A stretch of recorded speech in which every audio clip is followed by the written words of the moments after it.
la l'État gagne, la communauté gagne et le prisonnier en personne gagne man jàpp naa ni xalaat googu dama doon xaar suñu régime bii nga xam ne ñoom jaar nañu kaso gëmoon naa ni ñoom ñoo war a am préoccupation bu gën a ngan ci kaso waaye à ma grande surprise gis naa ni kaso kon ñor leen ndax la woon fa woon jamono mag yi moo am ba tey donc vraiment les réformes institutionnelles war nañ ko def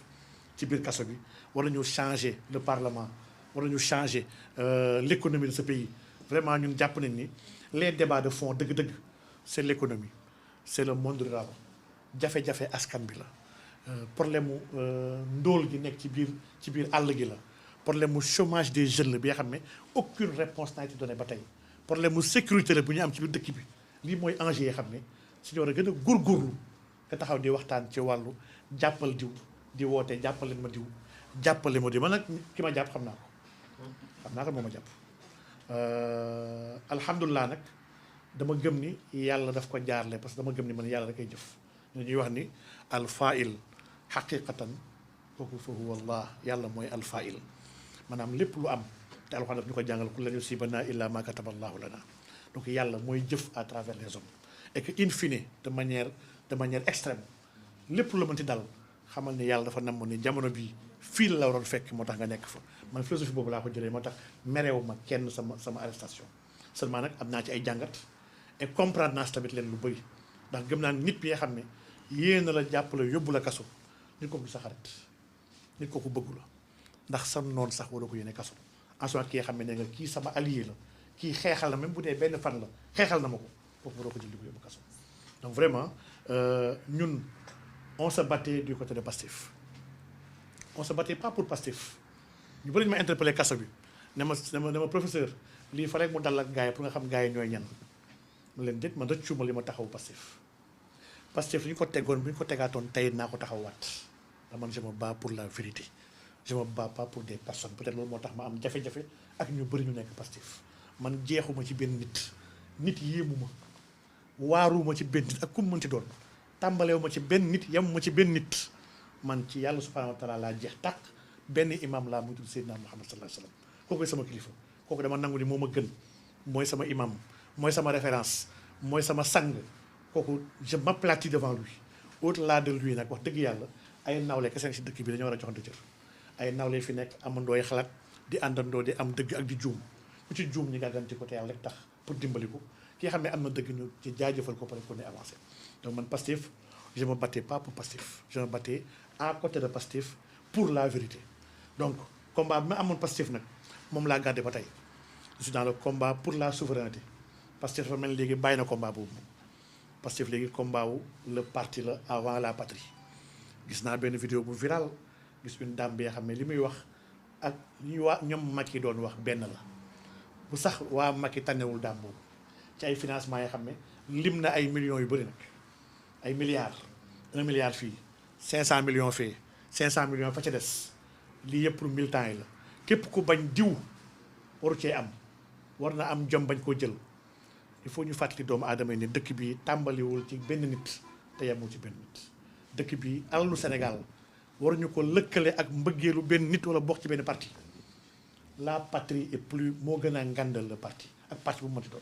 donc il faut nit yi ñëwaat à la réalité nañ nekkaat nit wàccaat sur terre wax nañ le pouvoir rend fou le pouvoir absolu rend absolument fou il faut que gars yi ñu cesser avec cette folie ñëwaat xam ni lu ñëpp bokk te loolu sañ ko campagne woon lu ñëpp bokk ñëpp jot si waaw ku campagne loolu ba xëcc ñëpp ñëw d'accord nga ñëw taxaw ne waa léegi man parti état laa bëgg da ngaa wor askan bi loolu workat nga ku ko def workat nga ndax dañ ñu woo si lu ñëpp bokk ñëpp jot si ba nga ñëw jot le pouvoir que de waaye nag ñi ma àndal kese ñoo war a jot ci mbir mi loolu wor la yi fi saay-saay la yàlla bëggul loolu donc man dama gëm ni sénégalais yi ñoo ko moom sénégalais yi boor bu ñu mënti bokk quel que soit parti bu ñu bokk quel que soit diine bu ñu bokk quel que soit tarixa bu ñu bokk quel que soit xeet bu ñu bokk nous avons les mêmes droits les mêmes devoirs les mêmes avantages et dañ ko war a sàmmal kenn ku nekk bu ñu lay jëlee jox la nguur jox la kattan bi ñëpp bokk da nga war a xañ sa bopp sax pour jox ñeneen ñi man damay xool ni ñun ñuy njaboot te état mooy njaboot bu gën a ngande bi rek ñun ñuy njaboot di nga nekk sa kër am sa doom sa turandoo ñëw vacances wala sa doomu sœur wala sa doomu frère ñëw vacances di ñibbi amoo lu bëri nga am benn yére nga bañ nga xañ sa ay doom jëndal sa turandoo nga xam ne sa doomu frère la mu dem ñibbeeg moom nga bàyyi say doom loolu mooy attitude bu responsable. Nit ku baax day xañ boppam di jox ñeneen waaye ku dee lépp lu baax yow rek yaa ko yeeyoo kenn yeeyoowul dara ku am melokaan bii baadool lañ ko rawee loolu mooy jikko baadool la yàlla musal nag ci jiital ay baadool ndax baadool saa yu ko jiitalee di nga ko rëccu.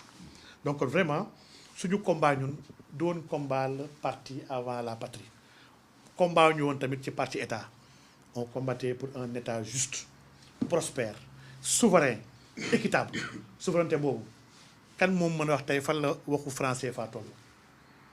waxatuñ ci. kan moom mën a wax léegi loi d'amnistie bi xam ne ñëpp dañoo waxoon dafa am injustice dëkk bi y a eu des morts man sax maa ngi commencé douter léegi ndax 87 morts yi dëgg la ndax dañoo wax 87 dañ ko wax a wax ba nga xam ne est-ce que sax 87 morts amul na dëkk bi ndax ku la wax benn ñaar ñett lu mu wax yëpp tam ci dëgg war nga toogaat jël sa temps nag analyser waat lépp lu mu la bës a wax ndax lim la waxoon ndax dëgg la. morts yooyu kan moo leen rey bu dee c'est documenté régime Macky Sall ut na déjà commencé xam commencé ay enquêtes yooyu dafa nekk yoon ñi yeggali ko ndax tant que impunité mu ngi am ci dëkk bii les mêmes dérives vont se succéder et se répéter dañuy dem ba jamono bii xam ne mel ni éternel recommencement la man temps yi dama am sentiment ni nous sommes battus pour rien en réalité su ma xoolee dérives yi gis ñii naan ku bokkul suñu bu mu am kii naan ku bokkul suñu ko jox ñoo tey damay xool ne man est-ce qu'on ne s'est pas trompé en réalité. Donc pour dire que les mêmes bêtises pour bañ mu amaat il faut justice ñu rendre ko et man loolu j'y tiens je le réitère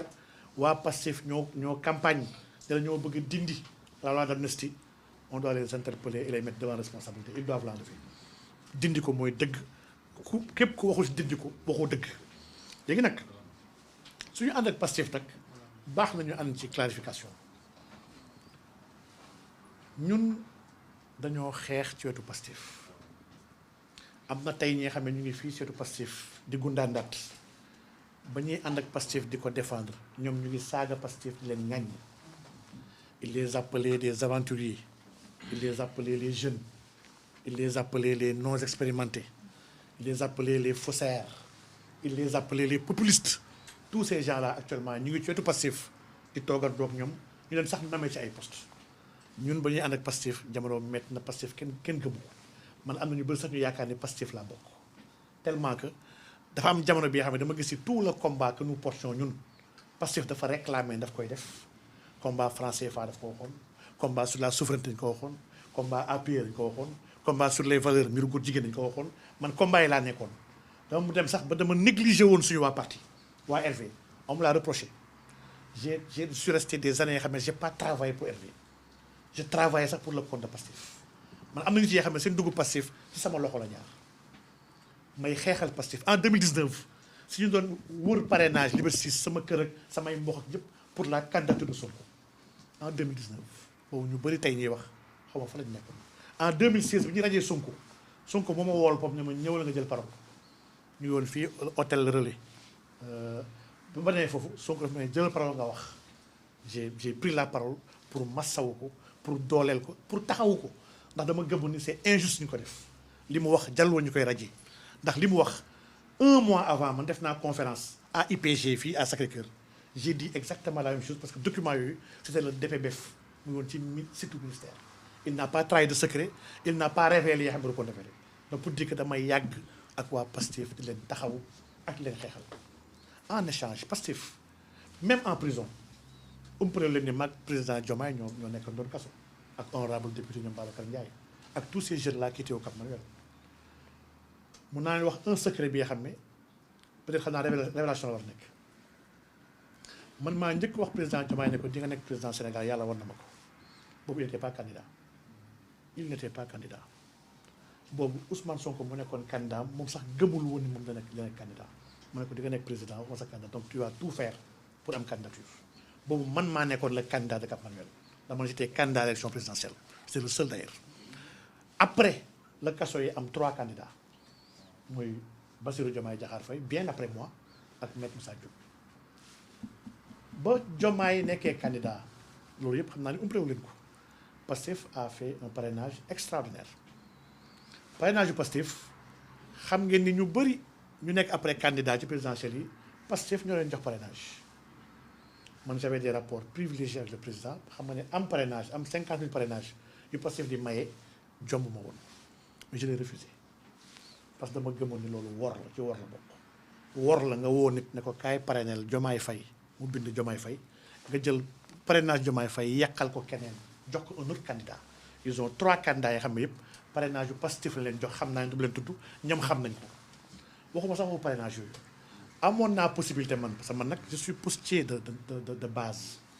ñu à la poste dañoo am base de données bi nga xam ne les paiements des bourses familiales les paiements des mandats les paiements des transferts on a des acquis ñu wax loolu ñu woowee ñun acquis mooy signature carte d'identité autorité bu ko délivrer date de délivrance ak signature on a ça dans nos systèmes on a des millions de signatures donc ku dëng wala ku jubadi def extraction ci biir base de données yooyu defar sa parrainage yóbbu ko waru laa jafe je l'ai refusé parce que aw ma parrainage yu doy dama nekkoon kaso dañu maa tere dem uti parrainage ba ma waxee ne candidat la ma ki jàpp yu ma kaso samay équipe ils n'ont pas été très motivés ils ont été démobilisés ndax jàpp ñu ma jàpp ba on n'a pas eu de parrainage j'ai pas déposé tappalekat yi nekk di déposé ay 20 000 signatures ak ay 15 000 pour ne man nekkoon naa ancien man problème boobu yittelu moom j'ai pas déposé parce que aw ma de signature donc pour dire que même le parrainage on doit rediscuter ndax ni ko état bi defee baaxul ñun RV dañoo gëm ni le parrainage état moo ko war a porter l'état a des préfectures des sous-préfectures des gouvernances des brigades de gendarmerie de la police lii yëpp à tous les endroits du territoire état Sénégal mu ngi fa gëm naa ne le parrainage bu demee ba jot état daf ko war a ubbi sur une durée de 2 à 3 mois population yi ku bëgg parrainer ku ko neex mu dem ci état parrainer ko soo baa ay doublon tappale geeg mercato beeg jaay beeg man nit sax ñoo ne kaay ma jaay 30 000 signatures j'ai 30 000 signatures je le vends en 5 millions mu ne ko 30 000 milliards mu ne ko man 2 signatures sax du ma ko jënd à 1000 francs góob ma jënd signature dama gëm ni on a un projet novateur on a une vision claire une vision bi nga xam ne ñun on n'a pas de solution on n'a pas une solution ñun nous sommes l'alternative pour mën a régler et sauver ce pays ndax ce pays il est en danger la xaw ma ndax yéen a ngi jël l'ampleur des dégâts que ce régime là est en train de causer à l'économie déjà au secteur d'activité muy le BTP muy le secteur privé muy le commerce muy le détail xaw ma ndax yéen a ngi analyser l'ampleur des dégâts le monde rural les agriculteurs campagne ren bii c'est extraordinaire maanaam dëkk bi dafa nekk di yàqu en réalité la diplomatie du pays l'économie du pays la stabilité même du pays la cohésion sociale du pays maanaam li nekk di yàqu dafa bëri xaw ma ndax nit yaa ngi koy analyser di ko bàyyi xel ñun nous avons une vision capable de régler ce problème donc vraiment di def njuuj njaaj di tappale yooyu vraiment c'était pas du woon suñu jël donc vraiment parrainage boobu ba mu weesoo awma parrainage je me suis retourné ne ko Diomaye comme que awma parrainage man yow lay jàppale Rassemblement pour la vérité mooy presque premier parti politique bu def communiqué di dëgg